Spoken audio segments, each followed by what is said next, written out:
El Colegio de la Academia Mexicana de Derecho de la Seguridad Social en Puebla presenta Dialéctica, un espacio para el debate de la seguridad social desde la economía, la política y la filosofía, con el maestro Andrés Tesmol Olivares. ¡Comenzamos!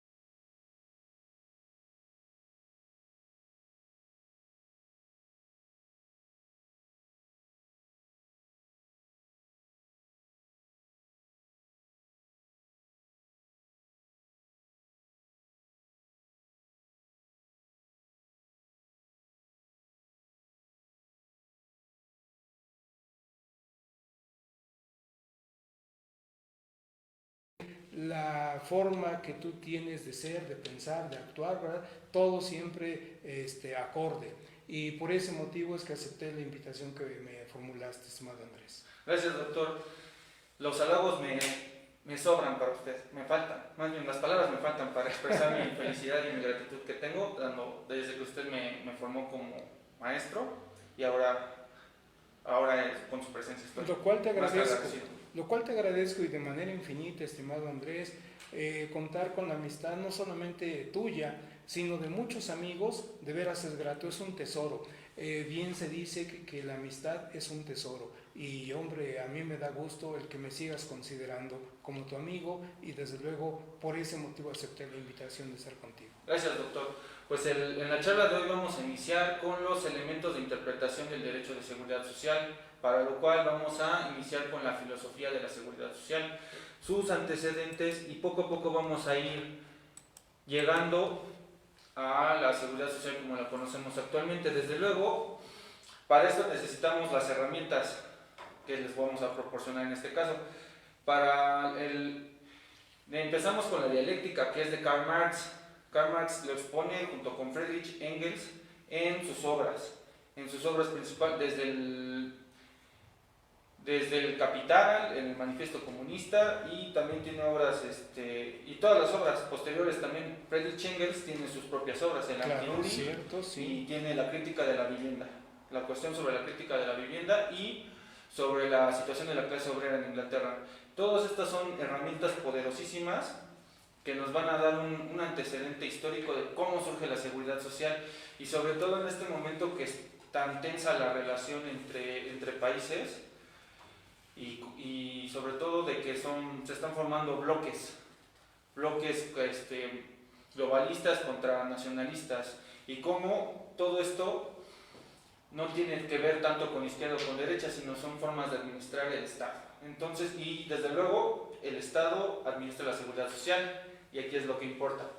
Vamos a hablar en primer lugar de la dialéctica materialista. Le voy a compartir lo que es la dialéctica materialista, que está expresado en la ideología alemana, que es la siguiente. Dice: las premisas de las que partimos no tienen nada de arbitrario, no son ninguna clase de dogmas, sino que son premisas reales de las que solo es posible abstraerse en la imaginación. Son los individuos reales, sus condiciones materiales de vida, tanto aquellas con las que se han encontrado como las que engendran su propia acción. Estas premisas pueden comprobarse consiguientemente por la vía puramente empírica. Posteriormente tenemos que en Miseria de la Filosofía Karl Marx nos habla de la dialéctica, que es la negación, la afirmación y luego la síntesis. Y luego la síntesis, y luego así en este proceso va a haber síntesis continuas. Y poco a poco con esta interacción vamos a tener que economía, filosofía y política nos van dando una interpretación de la realidad. Oye, qué escenario tan amplio, pero a la vez tan preciso, tú nos estás presentando. Cuando tú le has puesto a tu programa este nombre, Dialéctica, la seguridad social en debate, a mí me llevó a pensar, bueno, dialéctica, ¿qué es la dialéctica? Y efectivamente, como tú lo señalas, es aquella ciencia en donde vamos a encontrar de entrada una tesis, y desde luego para el autor de esa tesis, pues es la verdad que él maneja, y es desde luego muy respetable, pero es su verdad. ¿Qué sucede cuando esa persona manifiesta o externa ese punto de vista ante otro, que a su vez lo analiza, empieza a desmenuzar el concepto y finalmente dice, oye, yo no estoy de acuerdo contigo totalmente, o estoy de acuerdo de manera parcial, y ya nos va dando sus razones del por qué no está de acuerdo o está de acuerdo parcialmente? Y entonces ahí tenemos ya las dos figuras que tú nos acabas de mencionar, la tesis y la antítesis. Y desde luego cuando empezamos a analizar los componentes de ambas posturas y finalmente logramos llegar a una conclusión, esa es la síntesis. Y esta última va a ser una verdad que se ha construido, ¿verdad?, por esa forma en que se han actuado, es decir, una verdad que se confronta con otra verdad, la tesis y la antítesis, y el resultado es una verdad nueva, una verdad que va a estar sujeta a su vez a revisión, porque en este mundo del conocimiento, el conocimiento es tan amplio que lo que hoy es verdad, mañana puede no serlo. Por esos cambios que tú nos has planteado en distintos escenarios, en lo económico, en lo político, en lo social, en lo cultural, en todos los aspectos. Entonces, es un nombre muy certero el que tú escogiste para tu programa, Dialéctica, la seguridad social en debate. Y como lo has señalado hace un momento, todo esto va a aterrizar en la seguridad social, ¿verdad? Que en este siglo XXI la seguridad social tiene un papel protagónico. ¿Por qué? Porque tiene que ver con la salud de todas las personas. Y cuando digo todas las personas es así, literal, todas las personas. Desde aquellas personas que ocupen y tengan un puesto de primer nivel, hasta aquellas personas que, bueno, pues jerárquicamente hablando se encuentren en un estamento social, pues bajo. Es para todos sin excepción. Sí, y sobre todo que la seguridad social también no solo tiene un carácter de medicina, sino que también tiene un carácter de economía y de redistribución, y sobre todo para amortiguar los ciclos económicos. Es decir, tenemos la recesión de 2007 provocada por la especulación con la vivienda, la burbuja inmobiliaria que estuvo en 2007 en Estados Unidos. En Estados Unidos, y de ahí se explotó la burbuja inmobiliaria, explotó en España, explotó en Japón, explotó en Inglaterra, y luego entonces, obviamente mucha gente perdió los empleos, y de eso se trata. O sea, ver cómo un movimiento económico de Estados Unidos que aparentemente no afecta, pues sí termina afectando porque se reducen empleos y entonces la seguridad social se encarga pues de que, bueno, no estás trabajando, entonces, y reúnes los requisitos, recibes tu pensión y al menos siga habiendo dinero circulando, porque el dinero deja de circular durante las crisis. Entonces tiene un efecto doble, un efecto de salud y un efecto de economía. Un efecto económico que es redistributivo y amortiguador de las recesiones, entonces es fundamental. También es importante hablar de seguridad social en este momento porque la seguridad social depende del Estado. Claro. Y en muchos momentos ha tratado de debilitar al Estado, ¿no? Entonces, pues vamos a ver lentamente cómo nos dirigimos a una soberanía, o a que los postulados expresados por Marx y por Engels sí son socialistas, pero también hablan de una fortaleza de un Estado. Entonces, esas son lo que vamos a analizar, o sea, más allá de ideologías, más allá de colores, cómo estas premisas y estas expresiones siguen teniendo validez, no importa de qué color votemos y no importa de qué partido pertenezcamos, ¿no? O sea, la seguridad social tiene su razón de ser en evitar, en amortiguar los golpes de la economía y eso, para eso se necesita un Estado fuerte. Y no importa de qué color lo quieras pintar, siempre es... Sí, o sea, para que funcione una seguridad social debe ser un Estado fuerte. Y eso es lo interesante, o sea, vamos a purificar de ideología los planteamientos socialistas de Marx. Y eso es lo que vamos a tratar de ir dando herramientas cada charla para entender por qué los movimientos son así, por qué la economía es así. Por ejemplo, se me viene a la mente comentarle, doctor, nosotros pensamos, ¿no?, que los movimientos de Trump de imponer aranceles son sumamente agresivos.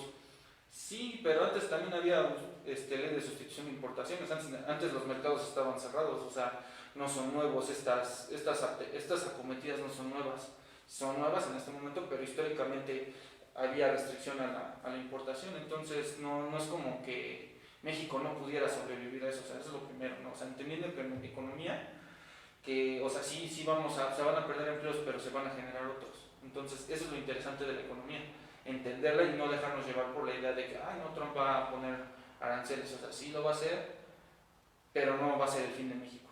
Claro. O sea, representa una nueva oportunidad. Claro. Si nosotros recorremos un poquito la historia, vamos a encontrar que a lo largo de la historia han existido dos grupos frente a frente. Por un lado, todos aquellos que vamos a decirle, como históricamente se les llamó, los desposeídos, y que solamente tienen su fuerza de trabajo. Sí, claro. Y frente a ellos, un grupo, ¿verdad?, que económicamente es fuerte y que a lo largo de la historia, han tenido esa presencia.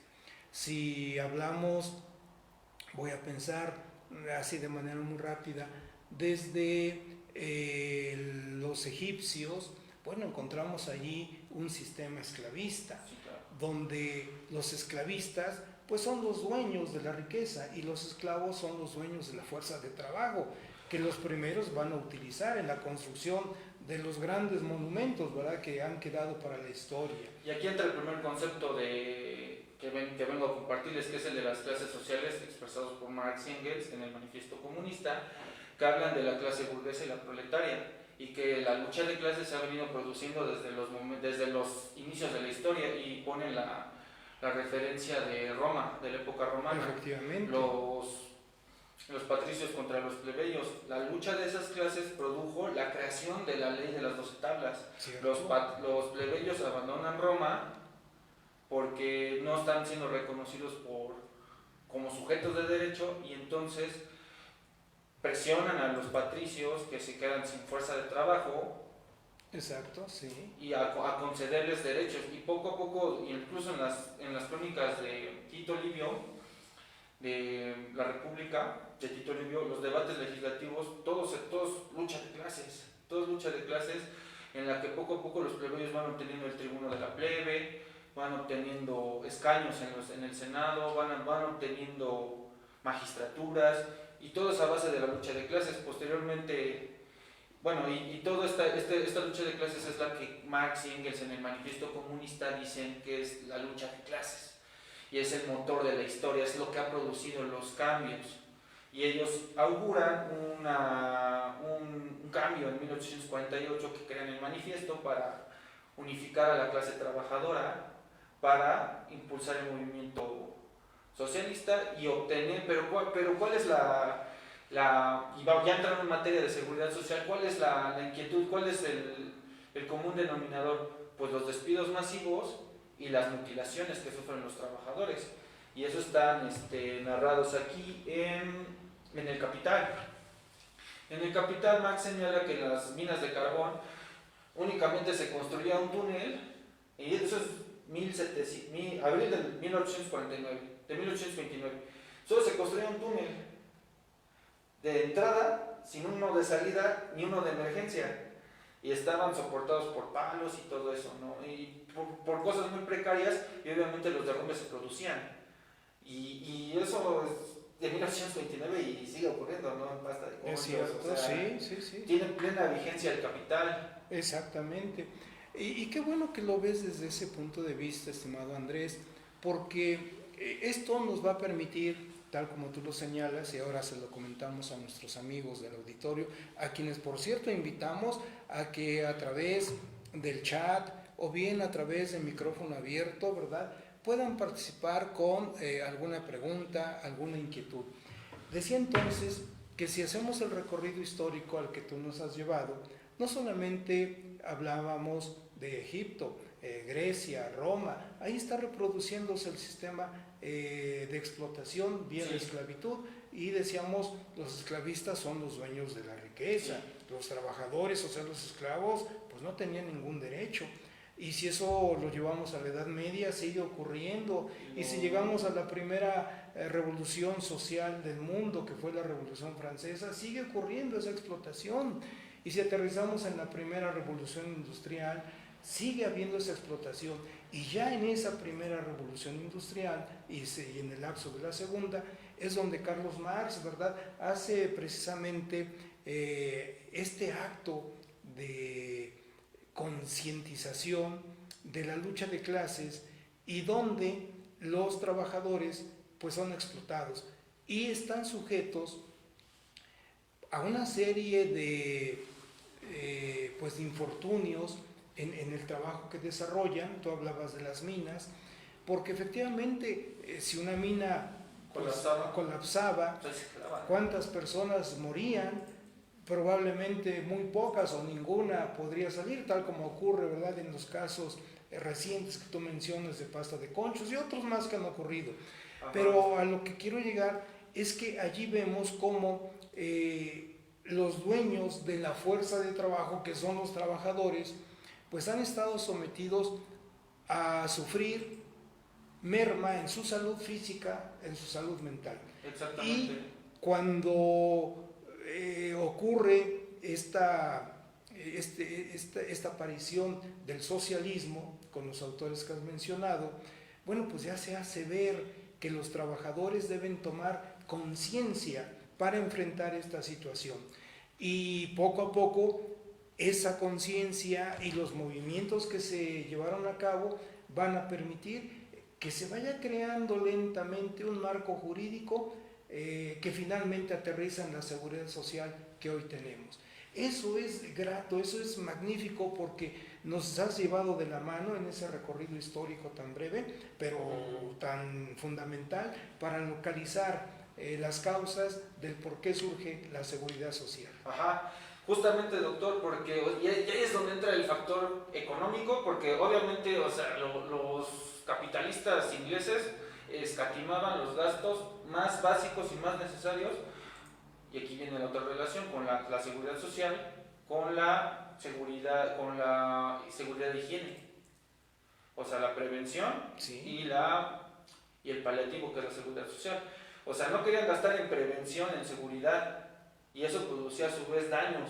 Exacto, o sea, sí. Y entonces eso es lo interesante, o sea, ¿pero por qué? Por un afán de ahorrar a costa de los trabajadores, exacto, a costa de su indignidad y de su integridad, que este fue el caldo de cultivo que provocó el surgimiento de un movimiento sumamente poderoso que fue el movimiento socialista en Europa.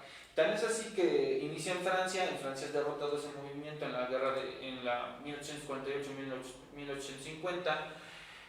Marx lo relata en la lucha de clases de 1848-1850 y dice, realmente el movimiento no estaba preparado para iniciar la revolución. Sin embargo, la conciencia se disemina por toda Europa, y es cuando llega a Alemania, a lo que actualmente es Alemania, antes era Prusia. Y aquí es donde vienen las maniobras políticas, y es la ciencia política que nos explica cómo se creó la seguridad social. Otto von Bismarck, célebre político, es reconocido por los estudios de la seguridad social como fundador de la seguridad social, pero es criticado por Friedrich Engels. Friedrich Engels, porque él señala y critica y dice, es que Otto von Bismarck es muy inteligente y está tomando la administración de sectores económicos, pero no porque sea socialista, no porque le interese paliar la condición de los trabajadores, lo hace porque él quiere unificar Alemania, y entonces evita el estallido de una revolución en Alemania concediendo la seguridad social. Obviamente no lo inventa él, ni mucho menos, pero sí es lo suficientemente prudente y lo suficientemente inteligente como para hacer la suya, y tiene un doble efecto, económico y político. El político conserva su poder, y económico queda bien con la burguesía. ¿Por qué? Porque le achaca al Estado los gastos de medicina y de manutención de las viudas por los riesgos de trabajo. Dice, a ver, el capitalista no va a perder su dinero, sino que yo, Estado, voy a ser el que lo asuma. Por eso en su libro, tal como nuestro célebre autor Ángel Guillermo Ruiz Moreno señala en su obra del Nuevo Derecho de la Seguridad Social, dice, los costos de la revolución siempre serán más altos que las de la seguridad social. Entonces, con eso, y aquí, o sea, es que hay que interpretarlo, y pareciera que fue en una filantropía la creación de la seguridad social, y no fue así, fue un acto de evitar que le explotara una revolución como ya había explotado en Francia, como ya estaba en Bélgica, como ya estaba en Inglaterra. Y en Inglaterra tuvieron otros modos de obtener la seguridad social y de obtener el derecho al trabajo, que fue a partir de la sindicación. Pero lo interesante es cómo Bismarck sí hace suya la seguridad social y se la encarga al Estado.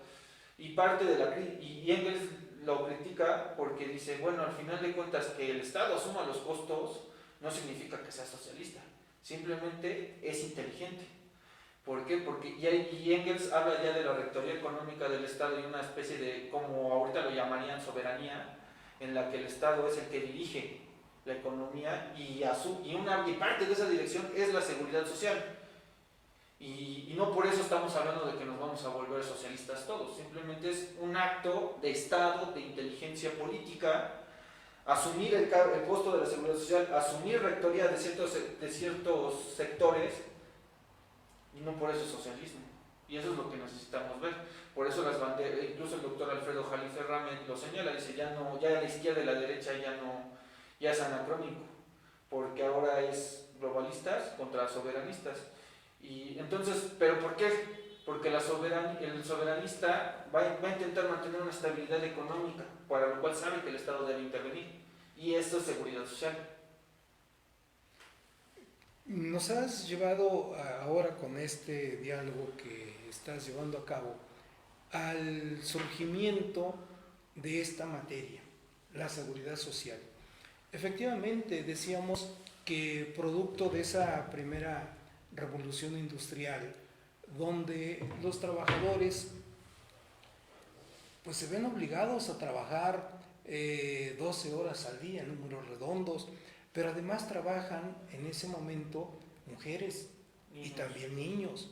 ¿Y cómo es posible que los niños en ese momento, siglo XIX, estábamos hablando de 1848 en adelante, estén allí trabajando? Sí, porque la pobreza era tal que precisamente toda la familia, el padre, la madre, el hijo o los hijos, si hablamos en plural, tenían que trabajar para poder obtener el ingreso necesario para sufragar de esa época, ¿verdad? Y probablemente ni así les alcanzara de manera plena. Entonces, ¿qué es lo que sucede? Vemos ahí las crónicas, los relatos de cómo los niños de 10 años, por ejemplo, realizaban las labores de deshollinar las chimeneas de las fábricas de esa época. Una chimenea es el escape de un horno, de una caldera. Entonces imaginemos que de lunes a sábado ese horno ha estado prendido, y todo lo que está a su alrededor, y evidentemente la chimenea también, pues han sido calentados durante esos 6 días de trabajo. ¿Qué sucede entonces cuando estos niños de 10, 9, 8 años o tal vez menos tenían que introducirse dentro de la chimenea, que es un espacio circular, un tanto angosto, ¿verdad? E ir en esa chimenea hasta la cumbre, hasta el tope, ¿verdad? Y hacer ese trabajo de ir limpiando. Bueno, es lo que eso implicaba, que explotara, ¿no? Pero además de eso, las caídas. Imagínate una caída de ese niño de 10, 8, 9 años. ¿De qué altura le ponemos? Porque son chimeneas altas, ¿eh? ¿Qué le ponemos? ¿10 metros? 20 metros. Bueno, 20 metros. Imagínate el golpe. Mueren. muere. Incluso Marx lo menciona en El Capital, precisamente. Sí. En El Capital dice, es que al capitalista le salía más barato comprar otro niño Sí, exacto. que gastar en la limpieza y el equipo de soporte. Otro ejemplo de eso que usted menciona, doctor, es que los árboles de manzana, Sí, sí, sí. o sea, se les hacía más caro poner una red que no perjudicaba en nada para que los niños cayeran, si se les hacía caro. Sí, Entonces, sí, sí. caían y ya, mejor lo reemplazaban. Sí. O sea, esa es la, o sea, y aquí viene la otra cosa, y no solo eso, doctor, sino que incluso los capitalistas, los empresarios hacían especies de sindicatos empresariales sacaban las leyes de las leyes de seguridad, pues impugnaban la aplicación de esas leyes, impugnaban la aplicación de la ley de seguridad industrial por la vía civil, y entonces aquí es donde vemos la necesidad de que se cree la materia de seguridad social y de derecho administrativo que contemple que por sí mismas la aplicación de la norma de seguridad, porque ellos iban, para empezar, a la instancia civil, y obviamente no iban a ganar porque tenían además jueces comprados, tenían a los mejores litigantes y lograban evitar la obligación de poner una red. O sea, eso es lo interesante, o sea, ¿no? Y sobre todo que si sigue el capitalismo como está en ese orden, va a terminar volviendo a ocurrir. O sea, no, nada más necesitamos echar mano de la historia, Claro, para que veamos cómo estuvieron, ¿no? Porque las aseguradoras sobre todo, las sociedades anónimas, las bolsas de valores existen desde 1500. Así es. Sí. Y entonces esos sistemas, antes gobernaba el mundo la Compañía de las Indias Orientales, Sí, la Compañía de las Indias Holandesas, o sea, tenían ejércitos propios, o sea, el Estado estaba sometido a esas empresas, y hacia ahí nos dirigimos, ¿no? Porque imagínense una empresa como Tesla, está haciendo un macro monstruo otra vez al tamaño de la Compañía de las Indias Orientales. Tesla puede ser Amazon, o sea, tipos de macroempresas que son capaces ya de crear sus propias fuerzas de defensa. Y ahí está el refrán popular que dice que el pueblo que no conoce su historia está condenado a repetirla. Pero ahorita vamos a seguir platicando de este tema, ¿verdad? Vamos a una pequeña pausa. Suma Psicología Activa. Servicio de atención psicológica para adolescentes y adultos. Terapia familiar y de pareja. Instituto de Estudios Superiores Benito Juárez. Licenciatura en Derecho y licenciatura en Contaduría y Finanzas en solo 3 años. Helsen. Desarrollo humano y organizacional. Nos dedicamos al desarrollo de las organizaciones a través de sus colaboradores. Tenemos perdón.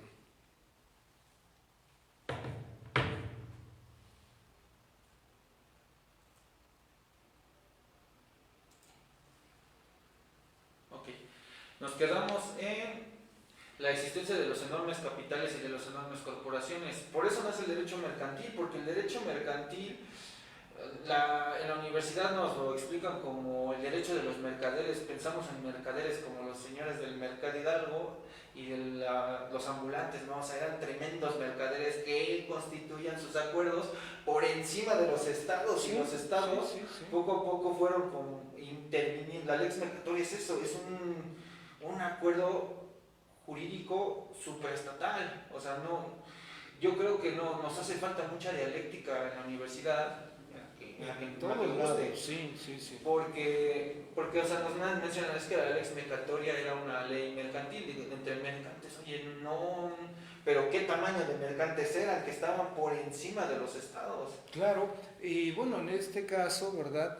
Estamos siempre platicando de estas materias, y bueno, veíamos que vamos allá en Alemania con el canciller de hierro, se da origen al seguro social, ¿verdad? Se da origen al seguro social, pero cuando vemos ahora que hay un marco económico incluso superior al Estado. Tú hablas de la ley mercatoria, lo cual es correcto, y en ese momento podemos ver a la figura de un comerciante célebre que a lo largo de la historia todo el mundo hace referencia a él, Marco Polo. Marco Polo, que fue un comerciante veneciano, llevaba los productos europeos hasta lo que hoy es China. Entonces, cuando vemos el mapa de Europa y llegamos hasta China, vemos que recorría inmensas distancias, ¿verdad? Que hoy se recorren rápidamente, pero en esa época ir caminando o ir en camellos o en caballos, pues evidentemente se llevaban mucho tiempo. Y esos comerciantes estaban sujetos incluso a ser asaltados. Sí, claro. Y para evitar esos asaltos es que poco a poco se fueron creando, por ejemplo, los títulos de crédito, sí, claro. La letra de cambio, ¿verdad? Claro.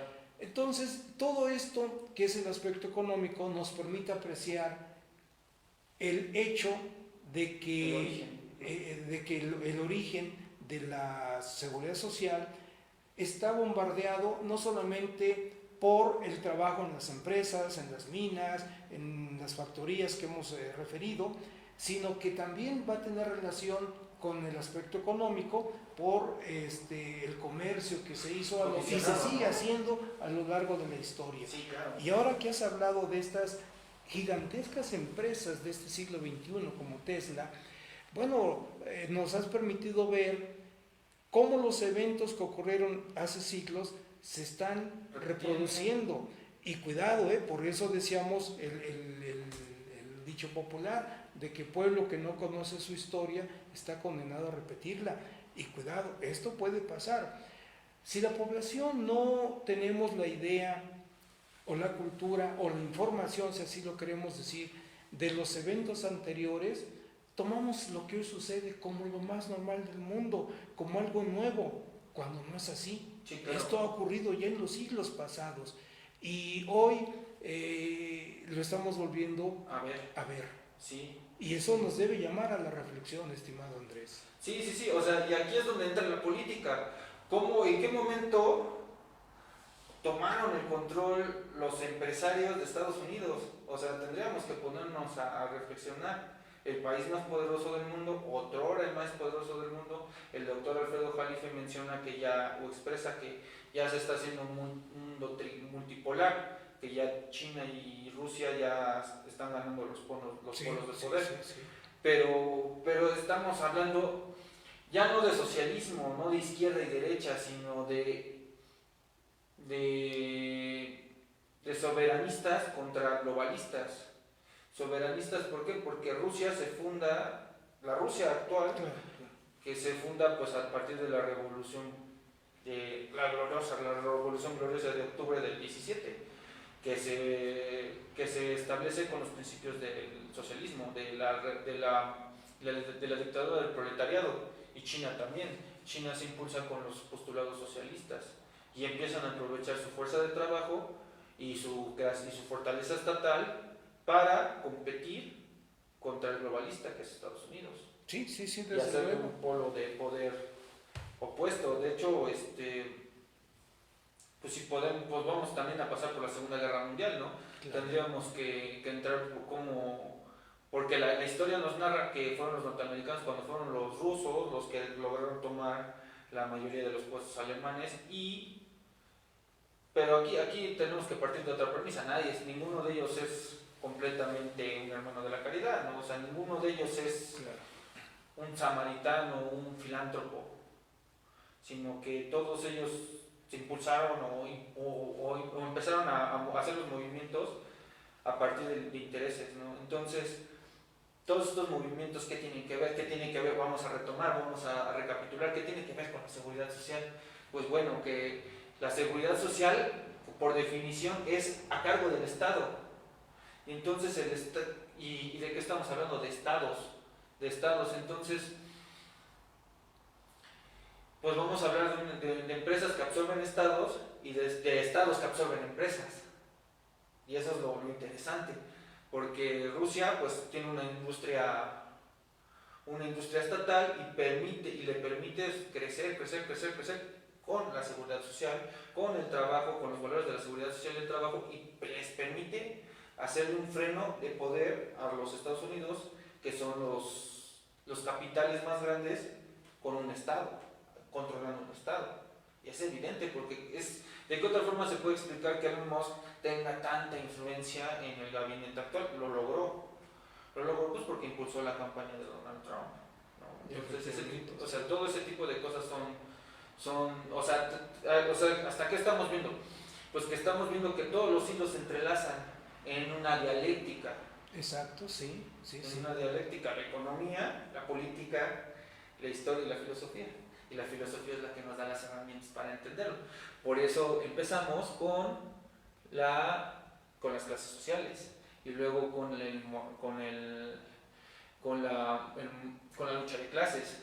Posteriormente pasamos por los relatos de la explotación laboral, y de ahí nace la seguridad social, pero no nace en una filantropía, sino nace en un movimiento estratégico para evitar más revoluciones. Sí, Y efectivamente. esa es como la recapitulación, por eso optamos por escoger el nombre de dialéctica, y poco a poco vamos a ir durante las charlas sucesivas pues aportando más y más herramientas para interpretar la política actual, porque no podríamos solo, y como abogados no nos podemos basar únicamente en la ley, porque la ley pues solo vemos sentencias, solo vemos jurisprudencia, pero no vemos el contexto económico que hace que la seguridad social sea el producto que conocemos. Efectivamente. Hoy la seguridad social, y bueno, el derecho de la seguridad social en lo particular, ha sido sometido a una serie de cambios de corte económico. ¿Por qué motivo? Bueno, por el aspecto económico, el lucro. Concretamente el lucro. Exactamente. La ambición desmedida, si quiere llamarlo. Sí, exacto.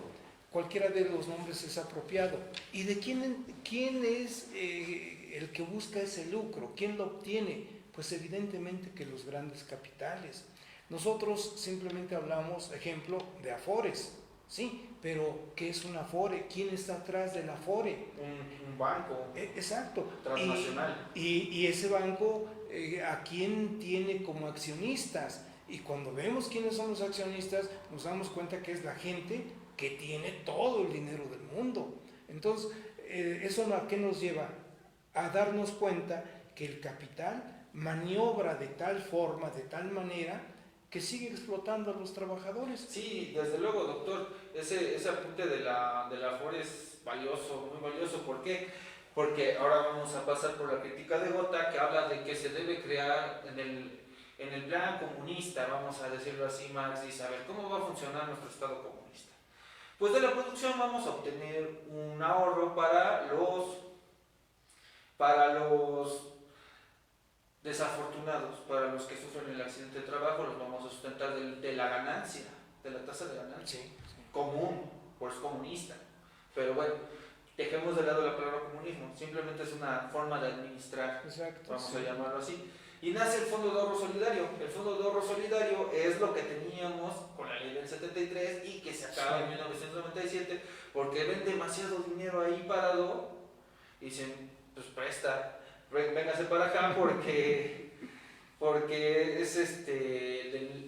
ese dinero fue otorgado por un gobierno neoliberal como fue el de Cedillo, para que las Afores estuvieran disponiendo de los ahorros de los trabajadores, cuando su idea fundamental era sustentar en el Fondo de Ahorro Solidario las pensiones de los trabajadores. Y decían, es que ese dinero está parado y no va a alcanzar para que después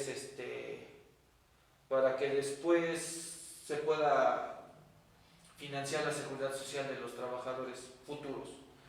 Entonces dicen, no, préstamelo, yo te lo administro. Y es lo interesante del capitalismo, que parte de la premisa de que el otro es tonto. Porque tú no sabes usar tu dinero, dámelo a mí, yo sí sé. Y el Estado, como en el 2007, con la reforma de la ley del ISSSTE, crea el pensionista. Entonces demuestran que el Estado sí puede crear una Afore. Y no solo el pensionista, también el, ¿cómo se llama? El Seguro Social con su Afore 21. Ajá, Afore 21, o Bancomext, Bancomext es Banco Nacional de Comercio Exterior, tiene un fideicomiso para administrar su fondo de pensiones, o sea, pues la economía está al alcance de todos, o sea, no hay que leerla, no es como que sea exclusivo de los grandes capitales. Sin embargo, ellos dicen, no, pues dame el dinero para que yo te lo administre. Y a esa luz podemos entender, ok, por eso se crea el fondo por eso se crean las Afores, porque teníamos un fondo de ahorro solidario y de repente dicen, no, es que eso va a tronar, va a colapsar. Pues si no se mueve puede ser que sí, pero si el Estado lo utiliza para proyectos estratégicos y luego lo reintegra, el dinero continuamente se va a mover y podía sustentarse, o sea, fue un pretexto para retirar el dinero de la Afore, el dinero del Fondo Solidario, ponérselo a los grandes capitales, que de por sí tienen grandes capitales, y luego, pues ya, ahora así, a esa luz podemos entender el movimiento de Andrés Manuel López Obrador, que no somos nada, no somos rojos, pero sí se entiende esa luz, que la creación del Fondo de Pensiones del Bienestar, dice, ese dinero originalmente era de los trabajadores y estaba a cargo del Estado, pues regrésamelo para que el Estado lo siga manejando, y estamos hablando de soberanía económica. ¿Y por qué? Pues porque si lo tiene el Estado es más fácil que se administre a que si lo administren los capitalistas. ¿Por qué? Porque parten de la premisa, repito, de que la administración privada siempre va a ser más eficiente que la pública, y pues no, solamente se trata de una implantación de modelos anticorrupción. No es indispensable que esté privatizado todo, como era el mito de 1995, ¿no, doctor? Sí, efectivamente. Cuando tú hablas ahora de que los países que conforman el mundo no solamente formaron bloques económicos, sino que ahora que nos permite ver esta lucha entre pues aquellos estados que tienen toda la riqueza económica y aquellos que no la tienen, da como resultado este esquema que has mencionado. Y efectivamente, el capital, yo me he atrevido a decir, porque es la realidad, busca hacer más ricos a los ricos, sí, y más pobres a los pobres. Y esto, que es un refrán popular, en la vida real, cuando lo estamos analizando, y en particular en la forma tan precisa que tú lo haces, estimado Andrés, nos permite ver eso. ¿Cuántos millones están obteniendo de utilidad las Afores y todo el esquema que a su alrededor se creó? ¿Y cuánto es lo que ganan vía intereses los trabajadores? Las Afores están obteniendo cantidades estratosféricas de utilidades. Y los trabajadores, cantidades lo más pequeñas. interesante es que aquí, repito, es una cuestión de que piensan que no entendemos economía, ¿no? O sea, como si no pudiera, seguramente habrá quien sí sepa entender los estados financieros y sea un proletario, ¿no? O sea, una persona trabajadora que solo tiene su trabajo, y sin embargo sea capaz de entender los estados financieros y sepa descifrar que cuánto se están llevando de utilidades y cuánto le están dando a los trabajadores, ¿no? O sea, eso es lo interesante. Y yo creo que por eso es rectoría económica del Estado, porque el Estado tendría que empezar a tomar ese dinero y administrarlo. Sí, como históricamente lo hizo. Históricamente lo hizo, sí, no como actualmente, porque partimos de la premisa de que el privado sabe hacerlo mejor que el público, como si no hubiera libros en la biblioteca, ¿no? Porque nos permitiera entender cómo funciona el capital, ¿no? O sea, vamos a lo mismo. Y es una pelea también a lo mejor que llegó a tener con el Poder Judicial Federal, que ellos también piensan que los únicos que saben de jurisprudencia son ellos. Nosotros no tenemos libros ni internet ni sabemos leer. Pero eso es otro debate, ese va a ser otro debate. No, interesante. Pero, o sea, eso es lo importante, ¿no? Que tenemos que entender, no, y vamos a lo mismo, no porque el Estado administre la economía significa que vamos a ser socialistas, que va a explotar la expropiación continua de las propiedades. No, simplemente es una forma muy bien construida y argumentada de administrar la economía, y ahí es donde entra Friedrich Engels. Friedrich Engels, en el Anti-Düring, explica que los desastres y las continuas recesiones, que por supuesto que vamos a tener una chala explicando al detalle la economía, la teoría económica y por qué colapsan las bolsas, dice, a ver, ellos producen sus errores, sus cataclismos, y el Estado desde 1880 se encarga de rescatarlos con dinero público. Entonces, esa forma dice, y Engels lo subraya, dice, no porque sea un Estado rector económico significa que es socialista. Entonces podemos estar tranquilos, a nadie se le va a expropiar sus 3 casas, a nadie se le va a prohibir tener 10 pares de zapatos. De eso no se trata la rectoría económica. La rectoría económica es simplemente evitar que el capital disponga del dinero a su antojo. Pues reitero, qué bueno que nos estás llevando de la mano en este recorrido histórico, desde luego, que nos está permitiendo ver el surgimiento de la seguridad social. Pero no fue algo espontáneo, no fue algo súbito, no, sino que a lo largo de los siglos, porque en este recorrido hemos hecho un recorrido de varios siglos, no solamente en una determinada época, ¿no? Estamos hablando, decíamos, desde la cultura egipcia, los griegos, los romanos, la Edad Media, la Revolución Francesa, la primera revolución industrial, la segunda revolución, y bueno, entre esa revolución francesa y la segunda revolución industrial van a ocurrir todos esos acontecimientos que van a dar origen a la seguridad social. Pero nos permites ver cómo el mundo, que en cierto momento se constituyó en bloques, hoy pues tiene una connotación distinta, a grado tal que las instituciones, bueno, están cambiando también. Y cuando hablo de instituciones me refiero a todas, las instituciones sociales, las políticas, las económicas, las culturales, vamos hasta religiosas, también se ven involucradas. Todos nos vemos involucrados en estos cambios. Doctor, ¿serían cambios o regresiones, según su criterio? Bueno, creo que le podríamos dar ambos términos. Cambios porque estamos cambiando de lo que ocurrió en el siglo XX y hoy siglo XXI es distinto, y seguramente en el siglo XXII, bueno, en este mismo siglo XXI, pero más o menos a la mitad, vamos a tener otros cambios. Pero si lo vemos hacia atrás, históricamente, sería una regresión, porque hay mucho parecido, como atinadamente lo señalas. Sí, doctor, porque mire, imagínese, tenemos la caída de Silicon Valley, que esa fue en el 2022. Sí. Y de repente, ¡boom!, explota la inteligencia artificial. Habría que preguntarnos por qué, ¿no? Sí. O sea, porque sonaban los productos de Facebook y de Disney que iban a hacer la inteligencia artificial. Cae la bolsa y de repente sale ChatGPT. ¿No le suena sospechoso? O sea, que nos iba a sustituir, todo eso, y al final están saliendo ingeniería en inteligencia artificial. Entonces, o sea, realmente a mí me parece que están tratando de revender lo que no salió, porque ahí ellos prometieron que la inteligencia artificial prácticamente nos iba a gobernar, y no fue así. Entonces, pero eso ocurrió en el 1600 con la tulipomanía, etcétera. O sea, son movimientos muy parecidos, nada más que ahora es otro producto, o las criptomonedas, o sea, están vendiendo algoritmos. Sí, efectivamente.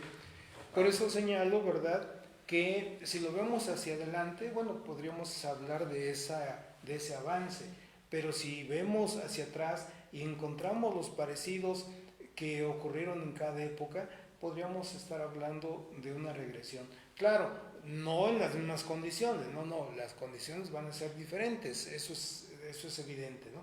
Pero sí hay gran parecido. Esto tiene que ir avanzando siempre. Y bueno, esto nos ha permitido ver ese desenvolvimiento que tú nos has llevado de la mano. Adelante. En el público nos comenta Iliana Pérez. Entonces se van a terminar los acuerdos y ese dinero va a ser administrado por el Estado.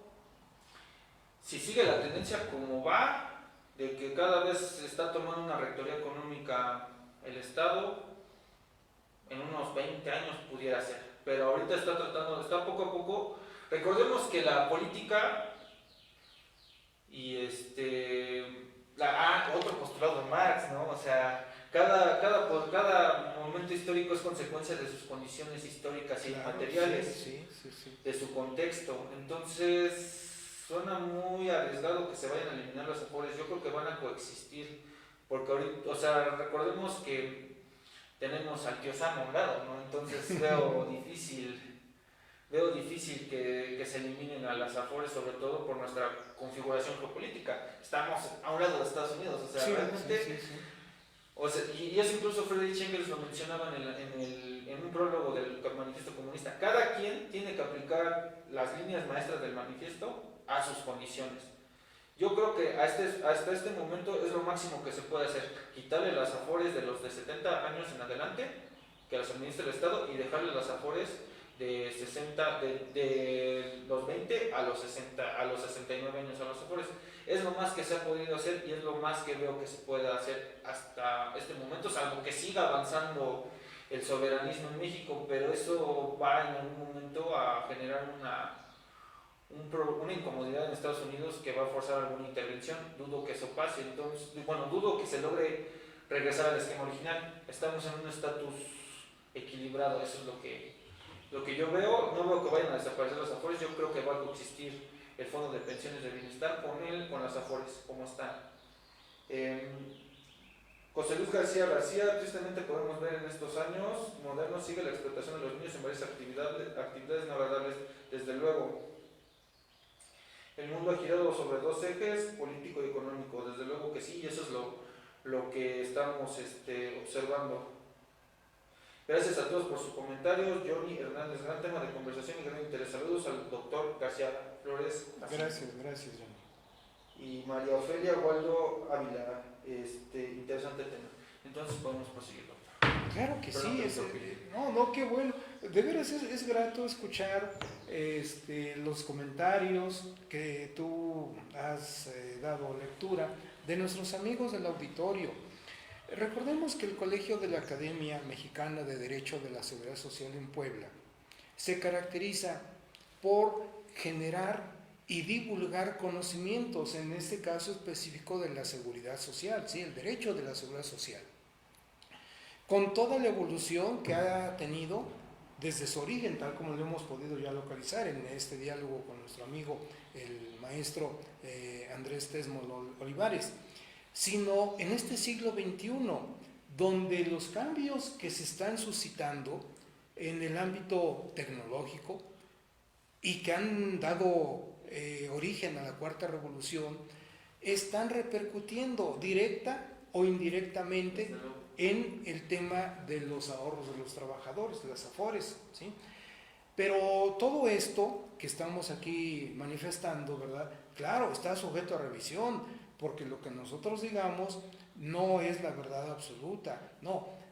Yo dije al inicio, qué bueno, Andrés, que escogiste este título para tu programa, Dialéctica de la Seguridad Social, porque en esa dialéctica nos permites argumentar a favor o en contra, ¿verdad?, de los distintos aspectos que están confluyendo en este momento a este tema, al derecho de la seguridad social. No es una materia aislada, no, recibe bombardeos de todo el entorno, como tú lo has señalado, económico, político, social, cultural, etc. Y desde luego, todo lo que tú has señalado y has dado respuesta a nuestros amigos, es lo que nos permite hacer esa afirmación, generar y divulgar, difundir conocimientos. Y desde luego a todos nuestros amigos les agradecemos el que nos sigan, y en particular al maestro Andrés, porque él es el titular del programa. Él me hizo el honor de invitarme y públicamente lo agradezco, ¿verdad? Pero el maestro Andrés es quien lleva la conducción del programa. Adelante, Andrés. Vamos a ver los comentarios. Hilda González, interesante tema, maestro Andrés Olivares, felicitaciones. Gracias, abogada Hilda. Manitas, pulgares, gracias a sus pulgares y aplausos de la doctora Alejandra. Y pues ya para empezar a concluir podemos recapitular. Sí, claro, Andrés, claro. Sí, por supuesto. Iniciamos exponiendo que la dialéctica es la síntesis de múltiples determinaciones. En este caso, la política y la economía van configurando cualquier elemento de la realidad. En este caso, nuestro eje es la seguridad social. Fuimos viendo que la seguridad social nació por la revolución socialista que casi explota en Alemania y que inteligentemente Otto von Bismarck evita a través del movimiento de hacer suyo el reclamo y cargarle al Estado las pérdidas de los capitales. Finalmente fuimos pasando por que las prácticas económicas siguen siendo vigentes, las de 1700, 1500, y volverán a reaparecer en otras formas. Sí.